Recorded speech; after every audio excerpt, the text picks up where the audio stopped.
Hello friends. 100 शब्द पर minute dictation start होगी 2 सेकंड बाद। रसोई गैस की कीमत बढ़ने से न केवल परिवारों का मासिक खर्च बढ़ जाता है, बल्कि बहुत सारी चीजों की कीमत पर भी इसका असर पड़ता है। वाणिज्यिक सिलेंडर का उपयोग बहुत सारे होटल, रेस्टोरों, रेहड़ी पटरी पर कारोबार करने वाले लोगों के अलावा कल कारखाने भी करते हैं। जब गैस की कीमत बढ़ती है, तो वस्तुओं की उत्पादन लागत भी बढ़ जाती है। पेट्रोल, डीजल की कीमतें बढ़ने से पहले ही माल ढुलाई महंगी हो गई है। ऐसे में वस्तुओं की कीमत पर नियंत्रण पाना मुश्किल बना हुआ है। मगर पिछले दिनों जिस तरह वित्त मंत्री ने ईंधन की बढ़ती कीमतों का दोष कांग्रेस सरकार के ऊपर मढ़ दिया, उससे जाहिर हो गया कि उनकी चिंता के केंद्र में महंगाई कहीं नहीं है। अगर सरकार इसी तरह व्यवहारिक उपाय तलाशने के बजाय अपनी जिम्मेदारी से बचती रहेगी, तो आने वाले दिनों में ये समस्याएं और बढ़ेगी। पैरा हवा, पानी, मिट्टी, हर जगह बढ़ते प्रदूषण को लेकर समय समय पर चिंता जताई जाती रहती है। विभिन्न शोध संस्थान इसे लेकर अनुसंधान करते और उनके आधार पर अपने नतीजे प्रकाशित करते हैं। इसी कड़ी में शिकागो विश्वविद्यालय के वायु गुणवत्ता जीवन सूचकांक के तहत किए गए शोध में बताया गया है कि प्रदूषण के मामले में भारत पहले स्थान पर है और यहाँ बढ़ते वायु प्रदूषण की वजह से लोगों की जीवन प्रत्याशा लगातार कम हो रही है। इस अध्ययन में कहा गया है कि अगर वायु प्रदूषण पर काबू पा लिया जाए तो लोगों की उम्र 5 से 6 साल तक बढ़ सकती है। पैरा हर साल ऐसी चेतावनी देते कई अध्ययन प्रकाशित होते हैं, तब लगता है कि सरकारें इस दिशा में कुछ व्यावहारिक कदम उठाएंगी, मगर हकीकत यह है कि इन अध्ययनों के आंकड़े बाकी सूचनाओं की तरह महज कुछ देर के लिए हमारी जेहन में तैरते हैं और फिर तिरोहित हो जाते हैं। जब सर्दी आने को होती है और दिल्ली तथा कुछ अन्य महानगरों में कोहरे में मिलकर प्रदूषण धरती की सतह के आसपास घना हो जाता है, लोगों की सांस की तकलीफ बढ़ जाती है, तब सरकार कुछ हाथ पांव हिलाती नजर आने लगती है। पैरा हमारे देश में प्रदूषण की वजह छिपी नहीं है, पर सच्चाई यह है कि सरकारों में उसे रोकने की इच्छा शक्ति नहीं है।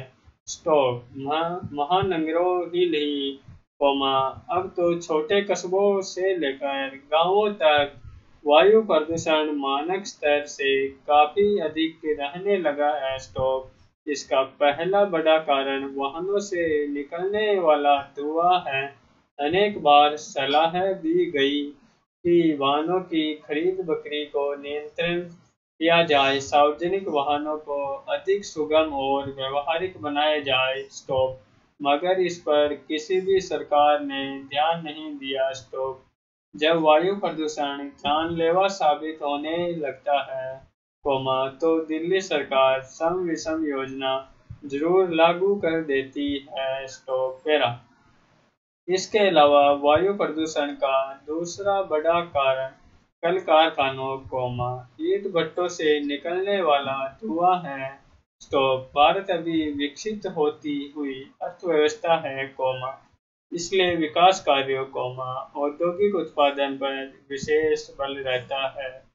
हालांकि इसमें कल कारखानों के लिए प्रदूषण नियंत्रण संबंधी नियम कायदे लागू है, पर उन पर कड़ी निगरानी न रखी जाने के वजह से ही वे इनके पालन से बचते रहते हैं। स्टॉप। हालांकि अब बैटरी और नैसर्गिक गैस से चलने वाले वाहनों को बढ़ावा दिया जाता है, गाड़ियों में धुएं को पानी में बदलने और वाले यंत्र लगाए जाते हैं, मगर अब ये उपाय भी कारगर साबित नहीं हो रहे। स्टॉप। पैरा। हमारे यहाँ जीवन प्रत्याशा घटने के पीछे एकमात्र कारण वायु प्रदूषण नहीं है। स्टॉप। ध्वनि प्रदूषण भी स्वास्थ्य संबंधी अनेक परेशानियां पैदा कर रहा है। स्टॉप। मिट्टी के भीतर घुलता जहर अनाज, फल और सब्जियों के जरिए शरीर में पहुंचकर कई जानलेवा बीमारियों को जन्म दे रहा है। स्टॉप। पानी तो अब देश में कहीं भी साफ किए बगैर पीने लायक नहीं रह गया। स्टॉप। पैरा। नदियों में बढ़ते प्रदूषण को रोकने के लिए वर्षों से महत्वाकांक्षी योजनाएं चल रही है, पर उनका कोई उल्लेखनीय असर नजर नहीं आता। स्टॉप। इन सारे तरह के प्रदूषण पर लगाम न लग पाने की बड़ी वजह सरकारों की उदासीनता और संबंधित महकमों का भ्रष्ट आचरण है। स्टॉप।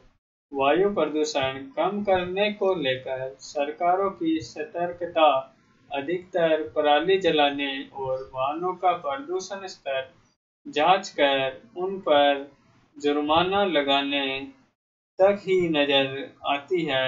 बड़े पैमाने पर प्रदूषण फैलाने वाले कल कारखानों पर उनकी कृपादृष्टि ही बनी रहती है। स्टॉप। पैरा। यह अपने आप में विचित्र विचार है कि किसी व्यक्ति को अंगदान करने से इसलिए वंचित कर दिया जाए कि उसने अतीत में कोई अपराध किया था। स्टॉप।